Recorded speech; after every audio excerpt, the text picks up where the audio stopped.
This week in Mel's Mekshop, it's time to mech a truck. So I started out with this awesome resin V8 engine block from Zinge Industries. What a goddamn beauty this beast is. With the power plant all selected, it was then just time to knock out a suitable chassis and frame. What have I got lying around in the bits box? Oh yeah, loads of stuff left from the Panther tank kit I used to build my kill tank. There should be a link to that video somewhere up here. Just started out putting a few bits together. The chassis and turret from the Panther tank kit, a few Ork battle wagon wheels, and some super skinny tracks from some Mech Boyoumi crane thingamajig. Then glued and reinforced the turret in place with some square plastic rod and lollipop sticks.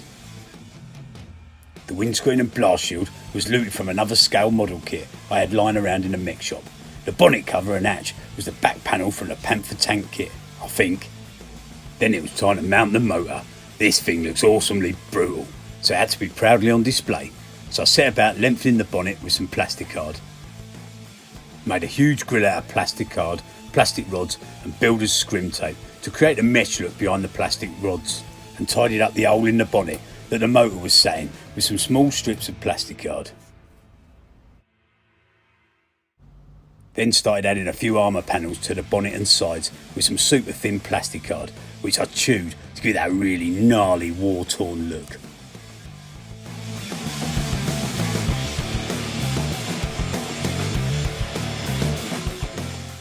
To give it a real brutal Orky feel, I used a ram from the battle wagon kit as a splitter type thing under the grille. This thing will do some real damage to any Umis in its way. With the front end pretty much sorted, it was time to address those feeble looking skinny as hell tracks at the back. There's no way in Malta that these things were going to handle that motor's grunt. So I once again turned to the awesomeness that is my lovely wife's Cree-cut machine. I designed and cut out some tracks out of 2mm thick cardstock. Once the machine had finished performing its strangely mesmerising magic, it was just a case of removing the cut out individual tracks from the cutting mat and popping out the tiny circles from each one.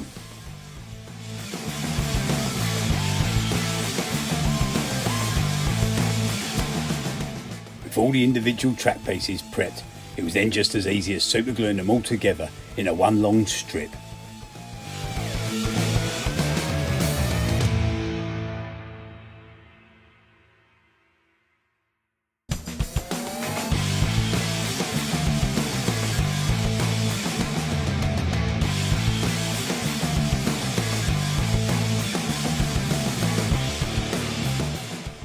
When they're all glued together in a nice long strip, they're surprisingly flexible and really easy to shape into whatever shape you want.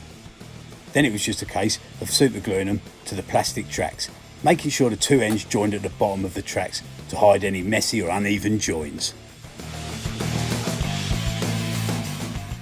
With the cardboard tracks all in place, I fixed on some plastic track bits from that tank kit for some extra detailing. Man, that's the kit that keeps on giving. After adding a few more little details, armour panels and rivets, I returned to that splitter at the front, adding some supports made out of cocktail sticks, just to strengthen it up a bit while it was crushing some Umis. I later also added a couple of plastic teeth to the side of it, just to tidy up around the edges a bit. Then it was time to wheel it over to the paint shop. With a quick prime with high coat matte black spray paint, and then a quick dry brush with lead belcher.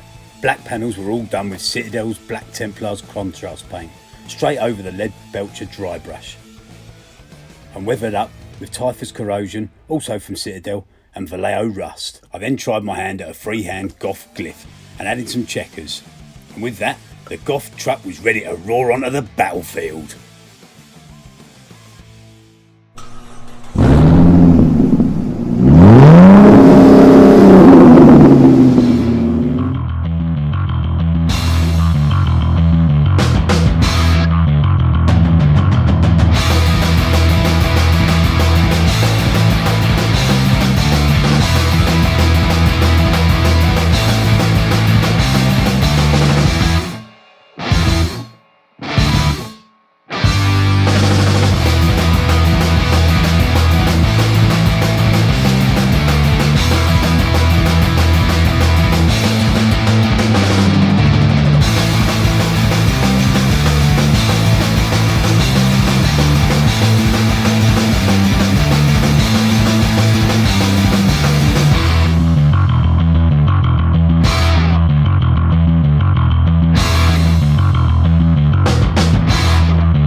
Thanks very much for watching, and I hope you enjoyed the build and video.